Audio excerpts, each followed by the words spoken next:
j'ai de la fierté de ce que j'ai fait. J'ai mon coquelicot ici. Je me souviens de mes confrères que je m'ai battu avec. Autant que ça représente surtout eux autres qui ont tombé au combat. On se rappelle de juste tous les soldats en général. Tu y repenses 5, 6, 7, 10 ans plus tard, puis t'es fier de ça. Même s'ils sont plus en entour, tu te rappelles toujours d'eux autres. Quand j'étais en Afghanistan, j'ai essayé de sortir de là avec du positif. Je suis un gars qui en parle beaucoup de qu'est-ce qui est arrivé là-bas. On regarde la première grande guerre puis la deuxième grande guerre. C'est important que le monde il sache qu'est-ce qui est arrivé à ces guerres-là pour voir comment que ça affecte nos histoires en avançant. C'est bon que le monde il sache qu'est-ce qui est arrivé en Afghanistan.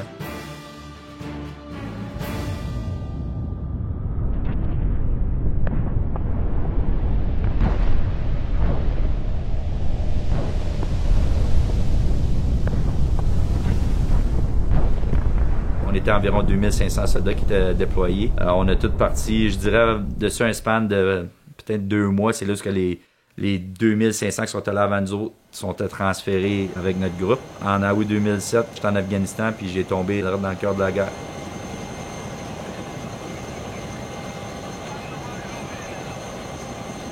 J'étais vraiment naïf quand j'étais là-bas. J'étais au courant qu'il y avait des soldats qui meuraient quand on était en Afghanistan. Puis la manière que moi j'ai choisi de regarder ça avant que je parte, je disais, il y a 2500 soldats, puis de tous les 2500 soldats, il y en a une dizaine qui meurent. J'ai essayé de faire plus facile pour moi quand j'allais là-bas. Mais l'affaire que j'ai réalisé, c'est de tous les 2500 soldats, il n'y a pas les 2500 qui sont extrêmement dans le désert, en train de faire les combats. C'est les métiers de combat. Sur le 2500, là, ils diminuent juste à une coupelle de centaines vraiment vite. Quand j'arrivais en Afghanistan et j'ai vu ça, j'ai dit OK, mon stat que je disais à mes amis avant que je parte de 2500, là, il existe vraiment plus. Là.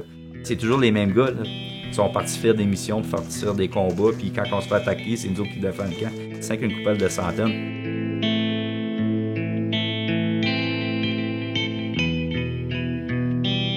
Qu'est-ce qui est arrivé dans mon premier 2 semaines que j'étais là, c'est là que j'ai perdu le premier de mes confrères. C'est là que vraiment la réalité a rentré. C'est pas un jeu vidéo. T'as essayé de te le dire dans la tête toi-même que ouais, même s'il y a quelqu'un qui meurt dans mes confrères, t'es capable de passer à travers, puis ça sera pas dur, puis t'as essayé de acter tough. Puis la réalité, c'est que t'acceptes que tu vas être dans des situations que tu peux pas contrôler. C'est en dehors de tes mains. Puis comment que tu vas réagir à ça. Puis l'autre affaire aussi, c'est que quand ça arrive, là, tu peux pas juste aller pleurer d'un coin là, à cause que t'es en peine que ton ami il est mort, puis il est mort direct là en avant de toi. Là. Lui, il est décédé 2 semaines après que j'ai arrivé. Puis même là, ça a pris encore une couple de semaines. J'ai dit, OK, je suis vraiment en Afghanistan. Tu peux pas juste arriver à ton sergent puis dire, tu sais, j'ai mal en dedans, je suis pas capable de le prendre, je vais retourner au Canada. Non, t'es dans le désert, là. Puis il faut que tu continues. Personnellement, j'ai été capable d'adapter. Ça m'a pris, je dirais, environ 4 mois. Je me rappelle, c'était dans le temps de Noël, là, au mois de décembre. Là. C'était comme aller travailler une job au lendemain, pareil comme si j'étais au Canada. J'ai été capable de m'adapter à ça. Mais il y en a des gars qui ont jamais été capables. J'avais pas d'enfants, j'avais pas de famille, tu sais, j'avais pas de maison, j'étais pas vraiment rattaché à rien, à part que mes parents puis mon frère aussi, là. Comparé à mes confrères, eux autres, tu sais, il y avait 2-3 enfants qui attendaient à la maison, puis il y avait leurs copines, ces affaires-là. Je peux comprendre la circonstance où ce que, tu sais, ils sont sur le téléphone, ils ont entendu dire 2 jours passés qu'il y a eu une explosion, puis il y a des soldats qui sont décédés, puis ils savent que leur mari était dans le même coin quand ça arrivait, mais les époux sont inquiets de ça, là. Je sais que la communication a évolué beaucoup, là, mais je me rappelle, nous autres, on avait un téléphone, puis on était 120 gars dans le désert. Puis en plus, quand il y avait de quoi qui arrivait, jusqu'à temps que les familles immédiates du décédé étaient contactées, il n'y a pas personne qui avait le droit de téléphoner leur épouse puis leur dire qu'il était correct puis tout était beau. Là, il y avait toujours un 24 à 48 heures où il y avait 0 communication avec le monde au Canada. Puis là, finalement, là, quand tu avais sa communication, là, un téléphone là, pour les 120 gars, là, comme moi, je téléphonais pas tout de suite. Là. Puis ma mère était vraiment bonne pour ça, mon père aussi, les autres qui comprenaient, je leur disais, j'ai dit, regarde, c'est peu que vous attendez pas parler de moi pour un bon bout à cause que j'aime mieux donner mon temps de téléphone à mon confrère, soit qui peut parler à ses enfants.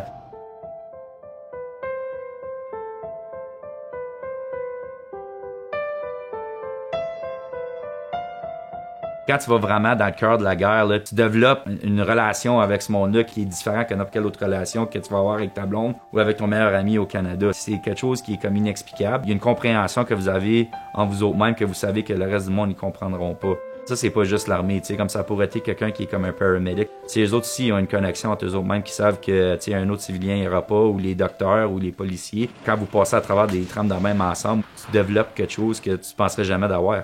Autant que je dis oui, il y a du négatif avec la guerre. Les relations que tu développes avec les gars, que vous êtes capable de passer à travers, parvenir au pays en un morceau, vous développez sa relation-là. Avec les années, j'ai appris à en parler. Mon expérience dans l'armée, c'était un positif plus qu'un négatif. Je sais qu'il y a beaucoup de monde qui font des liens. Ils vont souvent me dire « Ah, OK, mais t'étais en guerre, tu dois avoir PTSD. » Comme je dis PTSD, ça c'est quelque chose que c'est sûr et certain, ça passe à travers d'un traumatisme que tu as eu dans ta vie, mais ça veut pas dire que ça va t'affecter. Moi, personnellement, ça m'a jamais affecté des choses de même, mais je reconnais aussi que ça l'a affecté quand même une certaine de mes confrères.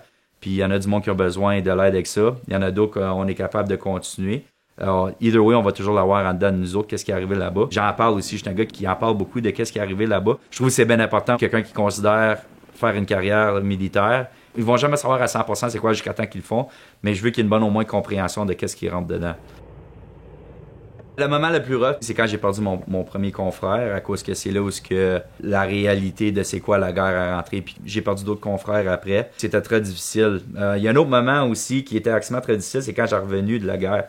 Moi, je n'étais même plus dans l'armée, je vivais à Ottawa dans ce temps-là. C'était une expérience qui était très différente dans le sens que comme je suis pas un gars qui crée ben dans le supernatural ou comme des affaires de même, mais c'est juste une soirée que j'étais juste pas capable de dormir. Comme j'avais juste mal dormi cette soirée-là, puis j'arrive à l'ouvrage le lendemain, j'étais fatigué, j'étais brûlé. Je demande à ma patronne, j'ai dit, regarde, j'ai pas été malade physiquement, mais juste comme pas été capable de dormir de la soirée, j'ai demandé pour retourner à la maison pour une couple d'heures pour dormir.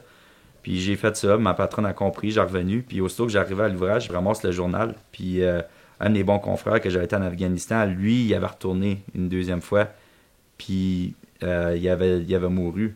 C'est ça venait juste d'arriver, puis comme je dis, je sais pas si la soirée d'avant, ça avait rien à faire avec ça, mais c'est juste que j'avais trouvé ça bien ironique, I guess, que j'avais pas été capable de dormir la soirée d'avant, puis là, j'arrive, puis je ramasse le journal, puis là, je voyais ça que Steve était décédé, puis ça m'a vraiment pogné, puis ça m'a pogné autant là, aussi pas plus que quand ça va arriver la première fois quand j'étais en Afghanistan. C'était vraiment dur à apprendre. Mon cousin Marc Boulian, il est venu me chercher à la job puis il m'avait ramené à la maison. I was devastated from it. Puis c'est des raisons même aussi que c'est important de le dire au monde. T'sais, surtout comme quand tu vas parler aux écoles.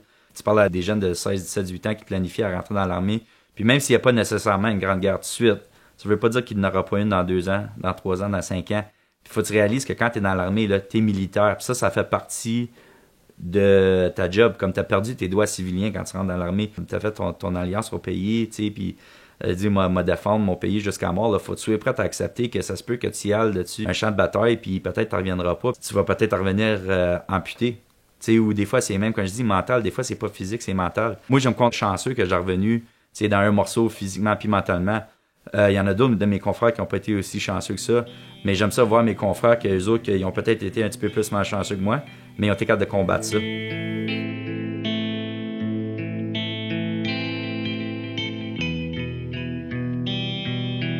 y en a du monde là, qui m'a vraiment impressionné, comme le lieutenant Mayou dans ce temps-là. Puis il était le capitaine de Team Canada au Invictus Games il n'y a pas longtemps passé. Puis c'était mon lieutenant avec moi en Afghanistan.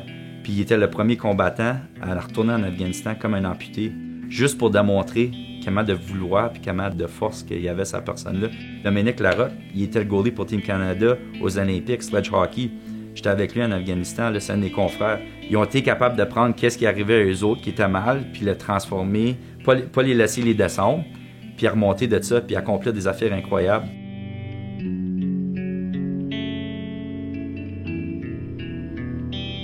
Là, j'étais en Afghanistan. Là, je m'habituais à être en Afghanistan, mais là, il faut que je revienne au Canada. Je sais pas ce que l'Afghanistan sont rankés à cette heure, en fait, un des pays les plus pauvres au monde, mais je pense que dans ce temps-là, ils sont comme 2e ou 3e le plus pauvre au monde.